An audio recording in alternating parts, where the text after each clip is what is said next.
ye wana bino boko yeba ye kasi basusu bako yeba ye te akozana bino bikeke na bikeke éternel.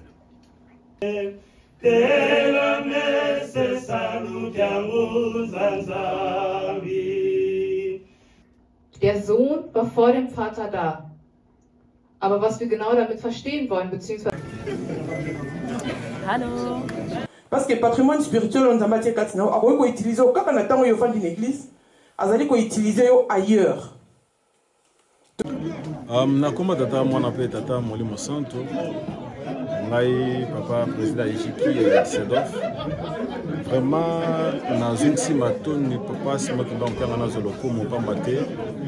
Mai wa bon silibiso na makoma lelo. To sepele makasi pambate. Bosa na biso mai bombama to yeba ngo pambate na maloba na ye. Ete mikolo moya boko panza sangona na mikile bapaya. Lera mo ekoki. Alors na zako se référer susu dans mon tekena na kama na 2017 na maloba na ye alobaki boye kuna na Allemagne bozana makambo ebele oyo eza pona bombama oyo bino bosala kote kuna. Donc tomoni ke ngonga nango ekoki ebandela ngo oyo tobandija mosala na ye. Kasi loka motuya tokosenga pa papa d'abord apesa biso makasi apesa biso basanta kitoko de façon que et puis apesa biso bwana na ye na maele na ye pona ko sala mosala na ye pa matena biso moto ko kate ezosenga kaka aide na ye nzambe akansela biso na mosala oyo apesa biso makasi ba jeune ba mipesi pona mosala na ye na banza génération eleki ya ba papa wanzunga sa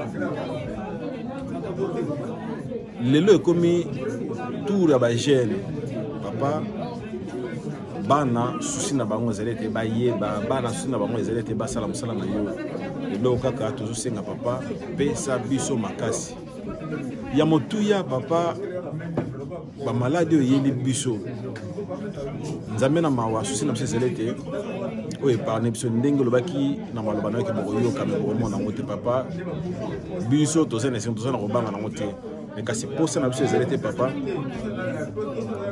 na makanisi oyo bazwi oyo bavaccin papa biso toza na eloko tokoloba te oyo biso bato tokoka te me yo nzambe nde tokokisango papa toyebe te liloba na yo ekosala de façon ke papa tokosan sortir na makambo oyo na yango na mokoma lelo biso bana na ya Disedof totoni na sengo na maemaso bonseli biso zo lokumu tikete na ba projet na biso toza na minene papa tokoka ko évoluer susu ebota moma ke toko nzamuso ko sepela voilà oyo tozaki nango le pe pona ko yebisa na mokili mobimba etele toza na sengo pa mate papa na biso nzambe na biso Molimo Santo papa simo ki mokanga na kanti biso na ngoma lelo.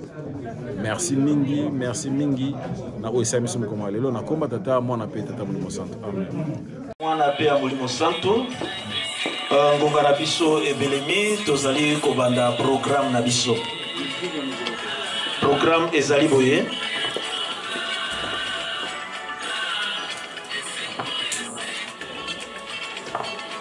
to benga baye bazali nanu kotraîner libanda bakota pambate ngonga epusani to déborder déjà l'heure d'ouverture na biso to kosenga na papa Longi Diakiese Martin yende ako fongola biso nzembo ya ebandeli nzembo ya ouverture et puis mama Matondo Alphonsine yende ako introduire na prière d'ouverture simana yango tokoyoka liloba nzambe na psaume epai ya révérend pasteur Kinanga simana yango nde nzembo lisusu bato baso na papa motambwisi nzembo pe pasteur révérend Leblanc akopesa mot de bienvenue pona baebaso baye kolanda conférence na pokwa na lelo pe toko continuer programme na biso wana nde na bokuse ndenge toko procéder na komba tata mwana Molimo Santo amen.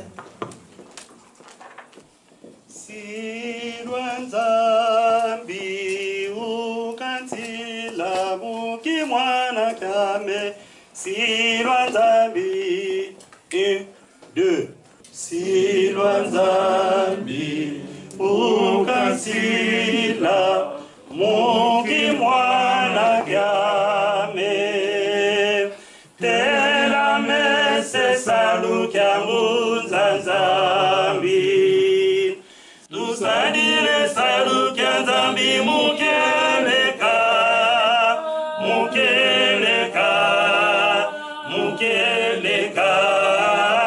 tusadile salu kyanzambi mukeleka enza ya vimba mbangi tovuluka tusadile salu kyanzambi mukeleka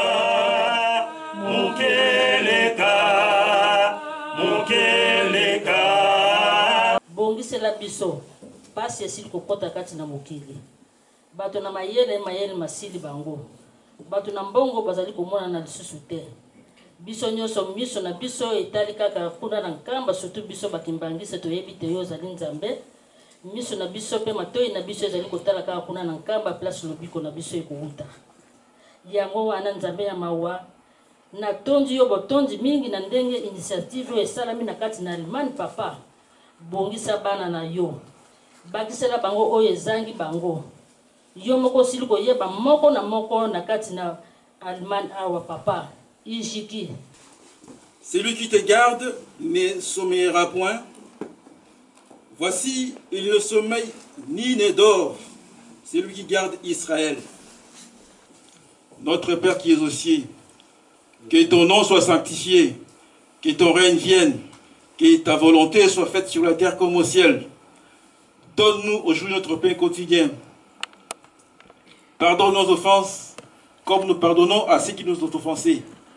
Ne nous laisse pas s'y tomber à la tentation, mais délivre-nous du tout mal. Car c'est à toi qu'appartient dans tous les siècles le règne, la puissance et la gloire.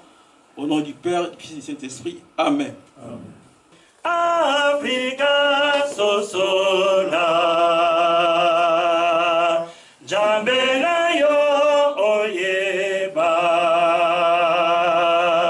pasina yo eumeli mingi kolo akobyanga yo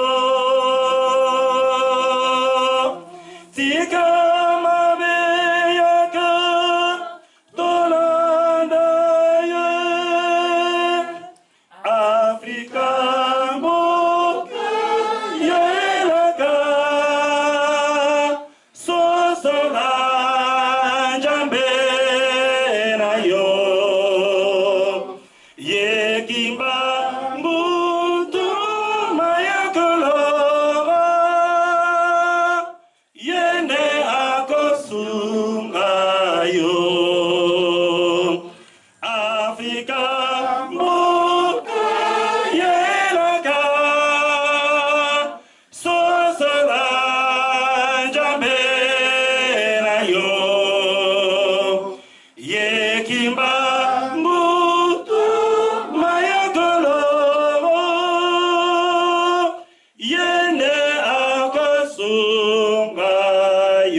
na kombo ya tata mwana pe tata molimo santu yo yambo tozongisi matondo mingi to merci mingi na tata Simon Kimbanga ni molimo santu mokonzi ya Lingomba pambate ye mutasali ete lelo yo toka okutana esika oyo pona kolobela kombo na ye to monene na ye tosilipe kopesa so merci mingi na président Ijiki pe longona comité na mobimba Ijiki Düsseldorf na initiative bazui mpoete lelo yo tokuka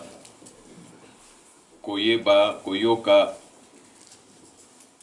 monene ya tata Simon Kimbangu ndenge asili kokota mambala misatu nde topesi pe merci mingi na bakimbangisi nyonso pe bano kimbangisi bangaka nzambe oyo bandimi lelo tozala bango elongo topesi pe matondo mingi na papa professeur Reverend Matondo ndenge andimi mokumba oyo monene pona kolakisa biso monene ya tata Simon Kimbangu.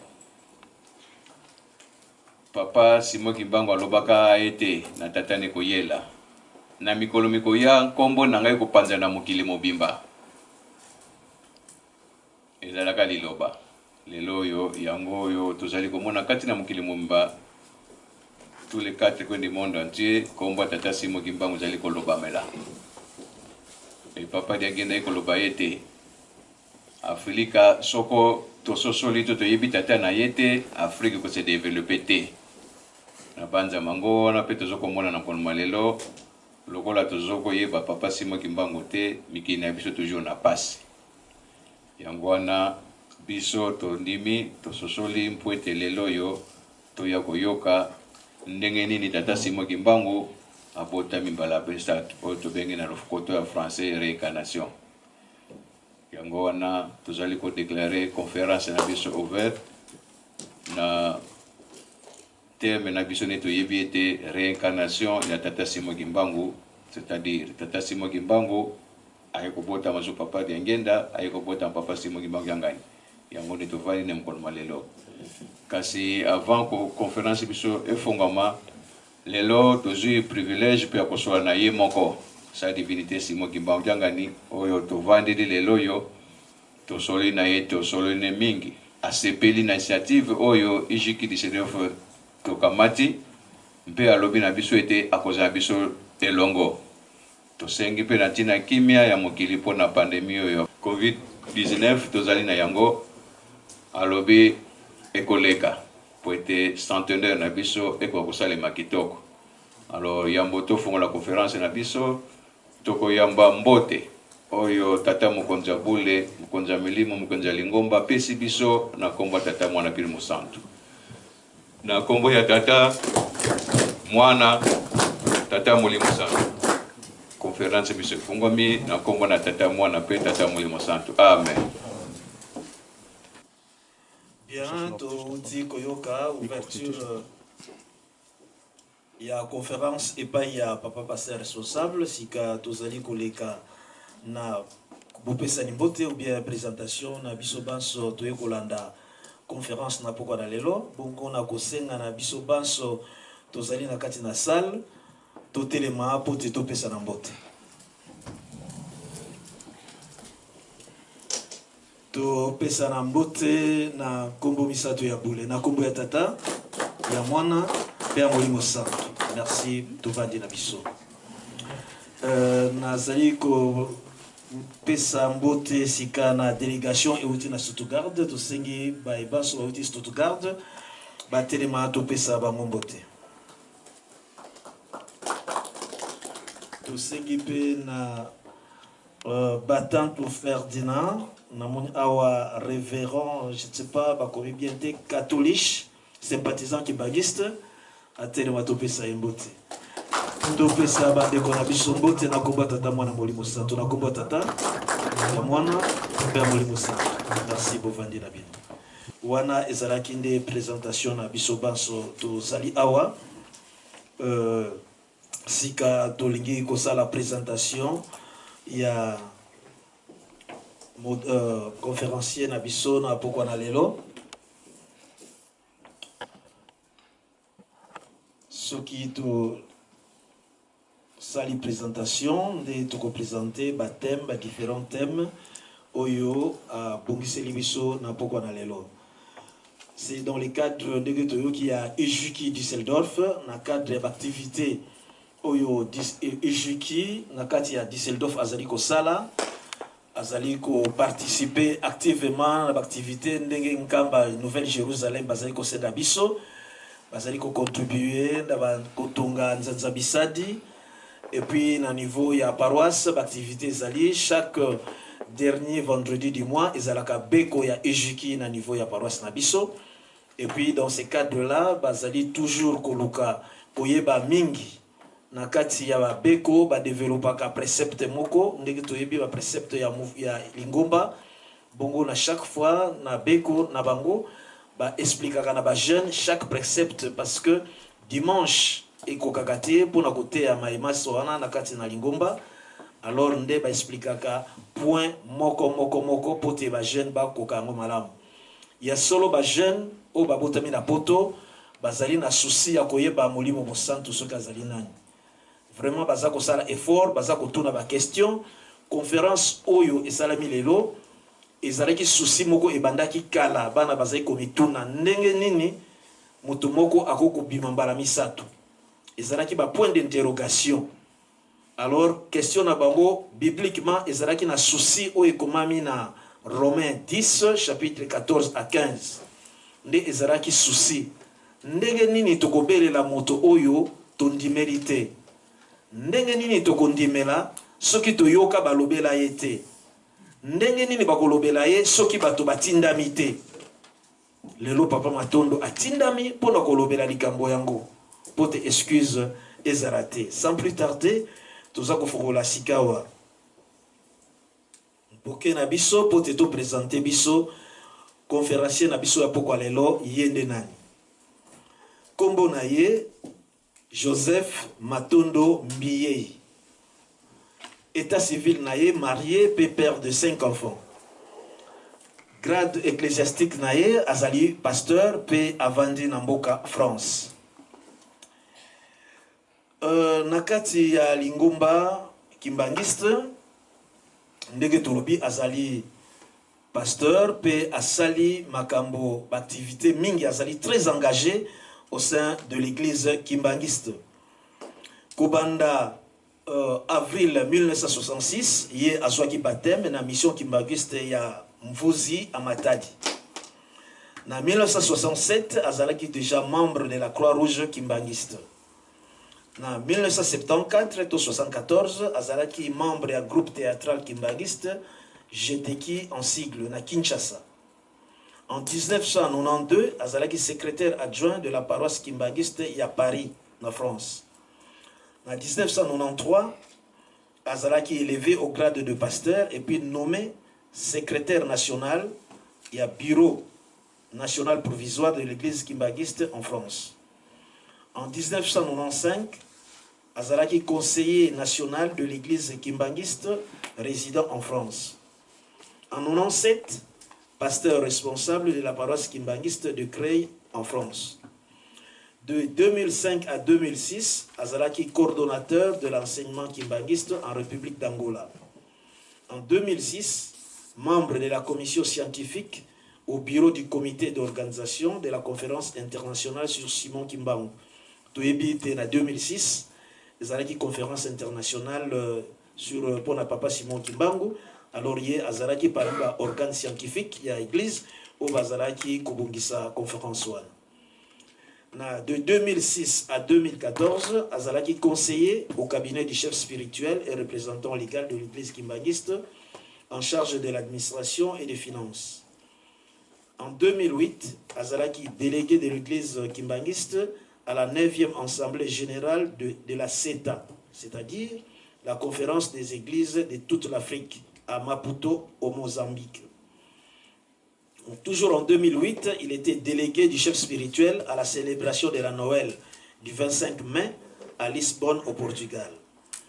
En 2008, de 2008 en 2010, azalaki secrétaire général académique de l'université Simon Kimbangu.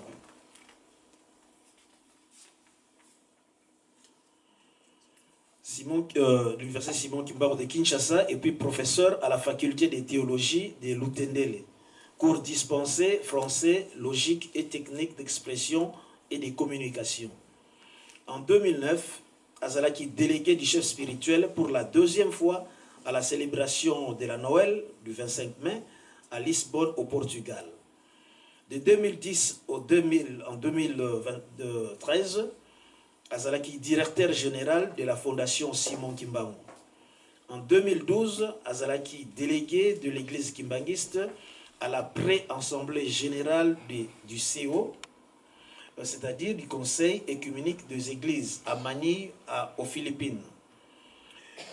En 2013, il était délégué de l'église kimbangiste à la 13e assemblée générale du CO, c'est-à-dire du COE, pardon, Conseil écuménique des églises à Busan, en Corée du Sud. En 2018, réalisateur d'émissions sur la Ratelki, éditorial ecclésiastique consacré à la défense du kimbangisme. Wana ezali na bokuse présentation il y a Moté Inabiso Alelo, mais dans le cadre scientifique, il est docteur en lettres et en sciences humaines à l'université de Paris 10 à Nanterre, en France. Donc Yende Papa Azali Outillé, Oyo Ayebi Lingomba, Oyo Asala Kanakati ya Lingomba, Oyo Apesa Kaba conférence, ya ndenge na ndenge, na mboka nyonso, Azalaki délégué na conseil œcuménique des églises, Oyo Lingomba Nabiso, et Tindaki Epe a participé. Donc ce n'est pas un novice na Likambo Itali Kimbangisme, auteur Nabiso, conférencier Nabiso, Azali le mieux placé pour te akukako pesa biso ko fongole la biso basekele o ebombami na mateya o ebongami na pokwa na lelo. Azali ye mokote ayaki na molonga ni nae mama Mantondo Alphonsine, ye azali chef de service na condition féminine na mouvement social de surveillance kimbangiste na Nkamba Nouvelle Jérusalem. Maman Alphonsine yende afungolaki prière d'ouverture na pokwa na lelo. Voilà na bokuse to na bulai wana ezalaki présentation ya orateur na biso na pokwa lelo. Sika tolingi ko présenter mateya nini o ya bongisili biso na pokwa lelo. Tozali na thème général oyo ezali la réincarnation du Saint-Esprit en 3 personnes. Lokola bomimonisi ya molimo mosantu na banzoto misato. Ya liboso ezali l'antériorité du Saint-Esprit en tant que Dieu, en tant que seul Dieu. Deuxième sous-thème ezali l'identification physique de la personne du Saint-Esprit. Boyebi na nzoto boye ya moto ya molimo mosantu. Molimo mosantu wana nde nani na nzoto boye. Ya misato le Saint-Esprit en tant qu'entité de la Sainte Trinité. Molimo mosantu lokola mbano ya biteni misato otolobaka tata mwana molimo mosantu. Et puis yamine ezali la formulation trinitaire en 3 égale 1 dans le kimbangisme. Ndenge nini na lingomba na biso tokwa kokisate tokwa koloba ete misato bazali na moko na kati na lingomba na biso. Ndenge nini ekomi possible ete misato bakende kozala égale 1. Pe ya mitano l'éternité du Saint-Esprit. Ya solo ndenge balobaka kuumela ya molimo mosantu libela na libela. Na kati wana bakolobela likambo ya incarnation ndenge nini akendaka pe azongaka susu na nzoto, la transfiguration ndenge nini abongwanaka, et puis la réincarnation ndenge nini ayaka susu kozonga lisusu mpona kozwa nzoto mosusu. Voilà ba thème pe ba sous-thème mitano oyo ekosunga biso na pokwa lelo. Na kombo tata mwana pe tata molimo santo tobondela. Na bolingo na bino basato abule nzambe tata nzambe mwana nzambe tata molimo santo. Tozongisi lokumu pe nkembo epai ya yo nzambe na biso papa simoki mokiangani na manso osili kokisila biso na mokolo moye. Osili koyoka libondele ya yambo. Olandi ba intervention nyonso esalami. Na tina mosu te oyo nzambe osila kotia na programme na yo utakala. Ezali kokokana awa na mboka Allemagne. Poete na kati na lingomba azare kozalaka te. Ya wana nzambe na nga na sengi yo merci. Atina ete boponami eyaki na ngai mombo na yo na yoko lendisa bana bayo. Musala ya mpasi epesami le bana bato monela ya mpasi matondima totie yo liboso oya koterema na makolo na ngai oloba na monoko na ngai po ete manso makobima wa nzambe mandimama kuna na likolo ndenge ekondimama ba wana se. Kimia na ibandile kimia na suka na komba tata ya mwana petata molimo santo amen. Na kombo ya tata ya mwana pe tata molimo santo sima kozongisa botondi na nzambe na biso papa simoki mbankiangani na manso asili kokokisela biso nazongisi pe botondi na bambuta awa na mboka Allemagne toyebani lelo te mingi na kati na bango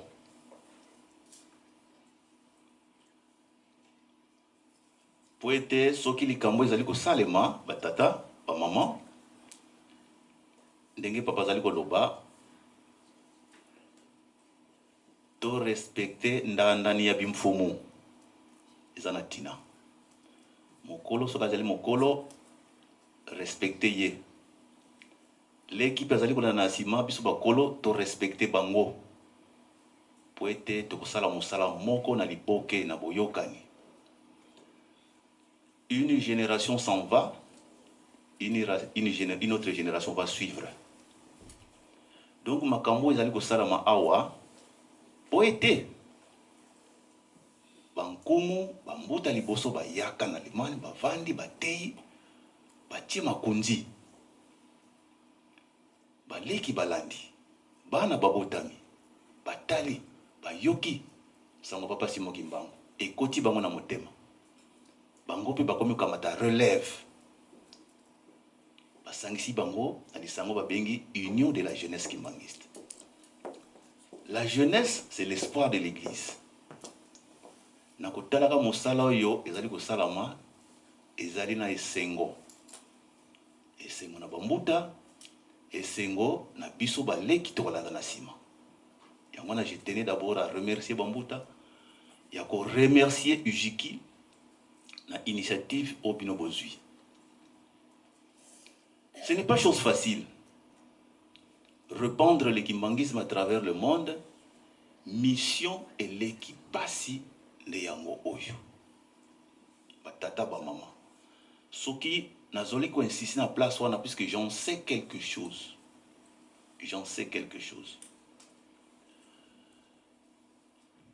Papa Simon Kimbangu alobi ete alobi na batata baboti ye yo tata na ngai nano botama te nga na mizalalaka tina na yango tango bopesi nga te moyo nga na lobi likambo ya liboso antériorité du Saint-Esprit ndenge nini ya mizalelaka amizalelaka tata Simon Kimbangu. Alors lokola mizalelaka ekomi na biso mpasi nga na yo kimbangiste to expliquer na mokili azali finalement nani. Pas plus tard que botangi na présentation na ngai kuna na 2013 une dernière mission na salaki na Corée du Sud tango tokomi kuna na 13e assemblée générale du conseil communal des églises dossier église kimbangiste fungwanaki dossier église kimbangiste fungwani likambo nini bino bakimbangiste nous étions sur le banc des accusés bino bakimbangiste vous proclamez Simon Kimbangu Saint-Esprit expliquez-vous bino bakimbangiste vous komisi mwana ya mibale ya Simon Kimbangu nkolo Yesu expliquez-vous bino bakimbangiste bolongoli le 25 décembre botie 25 mai na bino comme Noël na bino expliquez-vous. Patata ba maman, moi qui vous parle,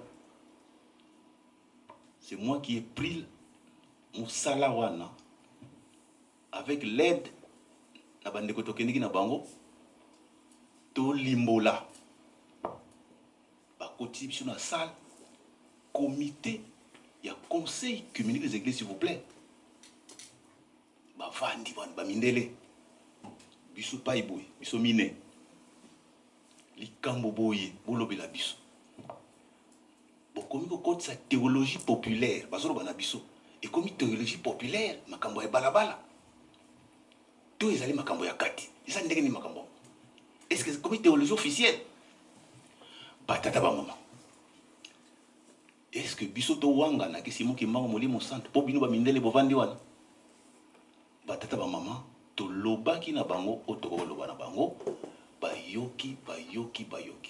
Ce qui est bien à mondele même si on est d'accord mais koyoka yo religieusement na kimia nyonso et lo kezaka moi passe na biso watu mwimbi ba musuko mona déjà si atomboki et bango bayoki biso tina suka. Pourquoi Simon Kimbangu aza Molimo Santo boye na boye. Pourquoi le 25 décembre, ils allaient modama en kolo isute boy na boy, boy na boy, boy na boy. Pourquoi Torobi, papa dia longwana nkolo isu, réincarnation nkolo isu, boy na boy, boy na boy na boy na boy. Bandeko nanga soki na tie moi introduction oyo pona lakisa monene ya likambo tozali kovandela. Monene ya likambo tokovandela lobby. Pour biso asusu tokoleka. Mais au moins conscience oyo jiki abandi kozwa na mboka Allemagne et li qui a été pantana na mokili mobimba notamment en Europe et ça là ba effet nango. Parce que papa Simon Kimbangu qui ngani alobela kabiso yango ndenge papa dengi na lobela kabiso yango. Batu zomi bake kolanda muyuda basimbie na lamba Zacharie 8:23. Kende kolakisa biso Yahweh et pas Yazali. Yo. Je dois vous dire makamu susu ezali awa ya ndoto. Olali loti ndoto balakisa makambo. Yo obandi ko lokila ba formule un peu comme papa wa Belé de Salaki. Jambe à l'action schéma moko boy pas yosko développer. C'est un peu ça. Alors on bien mais so na tie point matière si lobi na mona so makamusu. Mbula na mbula et tikala boy. Est-ce que kusuka awa je n'en sais rien. Voilà, il y a un maman. Ce n'est pas un hasard, Nzamba Zali Nzamba Songi Songi. Il y a des que peut-être que Natindela Kango déjà Tata Mokondia Boule. A Bomba Mokonana.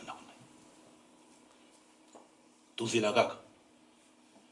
Mais là, quand je vois ces genres de choses s'organiser autour de ce grand thème, la réincarnation du Saint-Esprit en 3 personnes.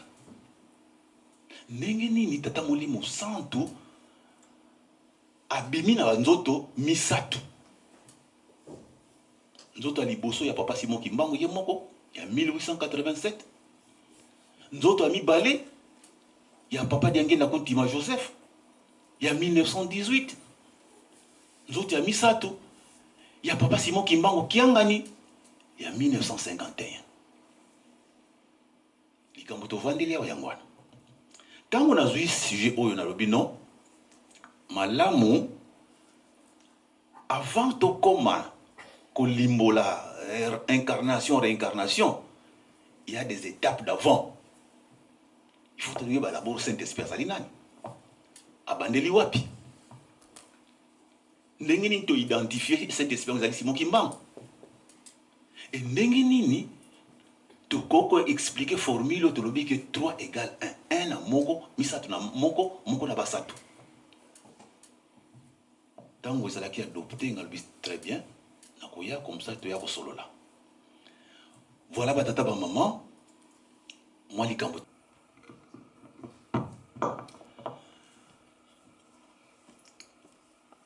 Alors, pour tout la de la masolo na biso, na thème mon nom est pesame la biso, ndenge to lobaki. Sous thème à liboso, pour tout y batata moli mo centre le Saint-Esprit, to intitulé qui yango. Antériorité du Saint-Esprit en tant que seul Dieu. Antériorité, elingo lobanini batata ba mama. Oyo ezalaka ya liboso ya ibandeli. Et ebani tango ebandaki te. C'est ça l'antériorité. Ebandi wapi? Mukanda nzambe ye moko azali koyebisa biso yango kofongola kaka biblia na ebandeli omoni totangi kaka na Genèse 1 à 2 donc ebandeli ya biblia elobi na biso boye au commencement Dieu créa les cieux et la terre était informe et vide mokili ezalaki lokola abîme vide eloko moko te continenté, maïté, ninité, rien du tout, vide. Il y avait des ténèbres à la surface de l'abîme, ténèbres. Et l'obiboui, et l'esprit se mouvait au-dessus des eaux. L'esprit molimo. Kaka molimo ya zalaki na likolo ya mai. Molimo yende nzambe. Yi kaka nde muda mizalelaka na tangwana. Soko moni papa Simon Kimbangu alobi na tato aboti ye tata. Yo yambo yo botama nga na mizalelaka.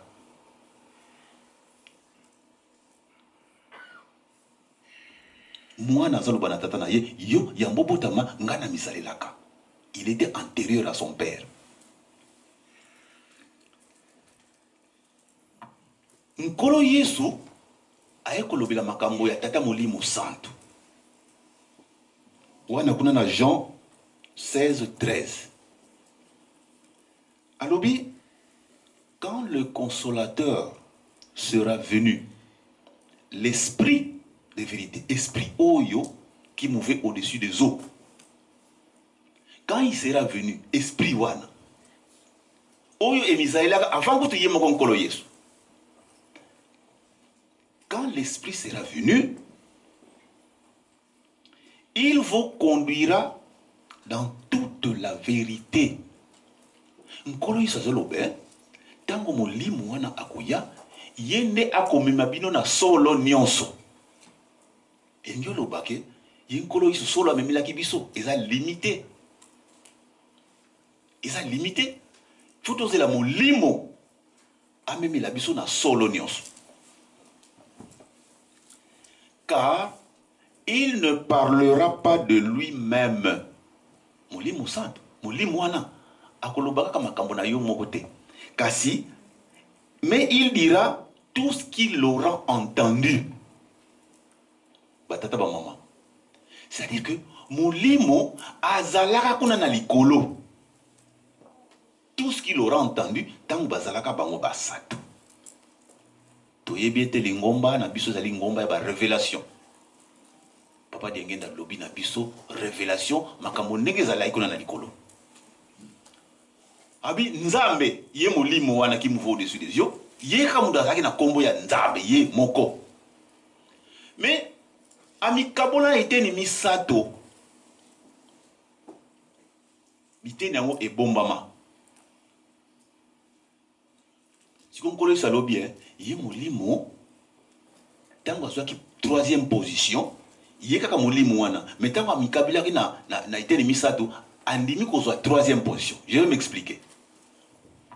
Atie nzambe tata, nzambe mwana, il moko atie en troisième position Dieu le Saint-Esprit. Sikoyo Lucifer ayeba kite que nzambe azalaki na baiteni misato. Aki komona oyo ayebaki nzambe pour poser un certain nombre de questions. Nzambe alobi na ye likambo oyo ya ngai te kende na mwana na ngai. Lucifer akamwe o ozalaka yo moko te ozalaka so na mwana. Aki kotuna batu na ye mitala makambo na yo ikuna batu alobi bon ndima kaka na baduti nyonso me ndima kaka akei kaka na baduti na motema ake komona nkolo Yesu a réalisé que nzambe azalaka susu na soki na Dieu mosusu soki mosusu alandaki na sima. Bon ya moni que bon ça va ngasi kona kotika la mutu ya misato epusi mikolo likambo mosusu eyeliye ake kotuna balobi na ye non likambo oyo kende siko komona molimo mosanto. Siko molimo santo ye nde mama na likambo ye tata na bango nyonso ye moko amikabolaki tata mwana na ye moko bilimi sata bitie troisième position ye nde mama na likambo. Et comme il a tout la il y a tata molimo santo Lucifer asalaka rébellion te asali rébellion. Babwaki Lucifer na se awa po na likambo tata nzambe te asilikaki contre nzambe te asilikaki contre nkolo Yesu te masilikaki contre nani contre tata molimo santo. Pourquoi seulement contre tata molimo santo? C'est pourquoi l'esprit était antérieur aux deux autres. L'esprit, il était antérieur aux deux autres. L'esprit était antérieur à Dieu le Père, était antérieur à Dieu le Fils. C'est pas moi qui le dis. Papa Diangenda dirait ceci na ba frère na papa qui solokele na papa dia longana. Bango mi bale ba yebi pa ngana utate. Mais ngai na yebi pa bango ba uta. Ça vous dit tout. Telle antériorité à Tata Molimo Santo. Ya mizalelaka likolo ya bandeko na ye. Avant bandeko na ye. Bango ba yebi pa ngana utaki te. Pour y avoir un esprit qui pouvait qui mouvait au-dessus des eaux. Mais ngana yebi pa bango ba utaki. C'est lui qui a établi que basa la 3. Tout la 3, yo lega liboso. Comme on a eu Dieu le Père. Après, tout ça moi, Dieu le Fils. Akolata nzoto. Ensuite, Dieu le Saint-Esprit, ngai pe na kolata nzoto. Nakoya mutu asuka. Tina na yongo to bengaka tata Simon Kimbango kiangani mokokisi ya manso, mosukisi mokokisi ya bilaka. Et voilà. C'est l'antériorité du Saint-Esprit. Na kotele manano wana na pesa micro na maman pour la traduction.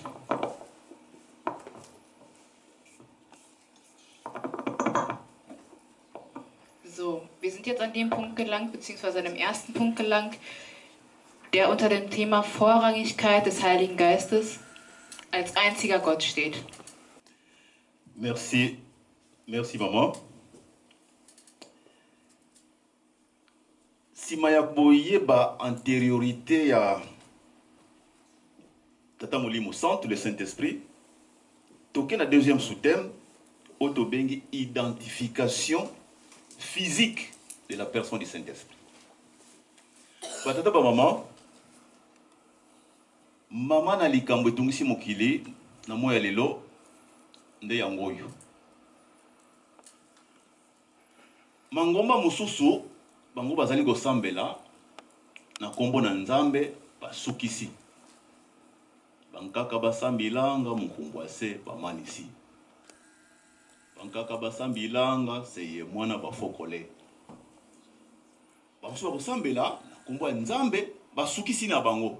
Baebi ni nkolo Yesu ni Tata Molimo Santo. Bamusu bakosambela na kombo na Nzambe pe na nkombo ya nkolo Yesu basukisi Molimo Santo bayebi ete.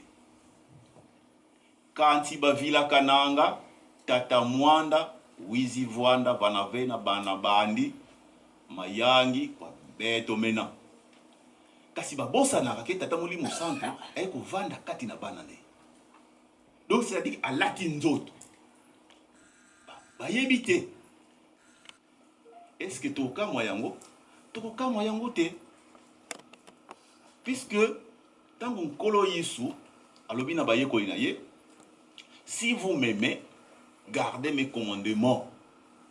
Et moi, je prierai le Père et il vous enverra un autre consolateur.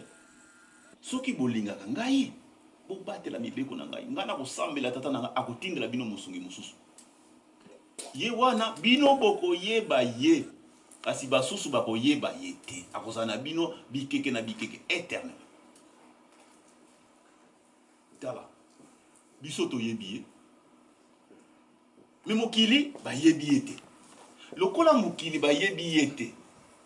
Mokili ba leki mingi kolekana. Biso ba kimangiste. Bango ba kosa biso sérieux te. Sur 7 milliards d'individus, na mokili mobimba, 22 millions kaka bazolo ba ke Molimo Santo c'est quelqu'un. C'est ni mutu. Mais non. Ba kondima yango te. Non seulement ba kondima yango te, ba ko bundisa yango. Poete ba yebi ba kutanga kape mukana nzambe. Ke mutu wana tanga ko ya. Vérité ko bima. Lokola siko vérité za avantage na bango te. Devoir na bango ba étouffer vérité wana. Ba étouffer vérité wana. Donc Molimo Santo c'est un être humain. Nandenge nini? Avant to koma na identification nango. Tolo bake Tata Molimo Santo sali Tata Simon Kimbango. il faut d'abord donner des attributs kopesa ba attribut ya kimutu na mutu wana ba annoncer ya koya o ko benga Molimo Santo to pesa ba attribut ya kimutu nkolo yisu sukazo azali ko lobela makamba boye ya consolateur ya Molimo Santo ya esprit de vérité kolo salobi na baye koli nasana makambo mingi ya koyebisa bino. J'ai encore beaucoup de choses à vous dire. Wana kuna na Jean 16 12 à 13. J'ai encore beaucoup de choses à vous dire. Mais vous ne pouvez pas les porter maintenant. Et que la binote so que na limboli ya bino na moya lelo. Beaucoup à supporter ango te makambo ango. Quand le consolateur sera venu, l'esprit de vérité, il vous conduira dans toute la vérité. Beaucoup là, consolateur, Molimo ya solo, tango akoya, yende akomema bino na solo nyonso. Pour akoye bisabino makambo o ya miyokela na likolo qu'il aura entendu. Et il vous annoncera des choses à venir. Batata ba maman. Tango to yoki définition ya mutu ngo kaka na liloba. Papa, nkolo iso alobi komba mutu te, alobi kaka ndenge akoyela. Siko il nous appartient biso ba contemporain bata tango oyo. Tango oyo kaka te, uta ba siècle leki. Batala de gauche à droite ba mona kate. Batala de gauche à droite Molimo ngo mona nakate. Baluka boy Molimo ngo mona nakate. Siko Nzambe akitaka jamais nassé sans que ba annoncer yé. Nzambe tango alati nzoto akitaka nassé, il faut ba annoncer yé.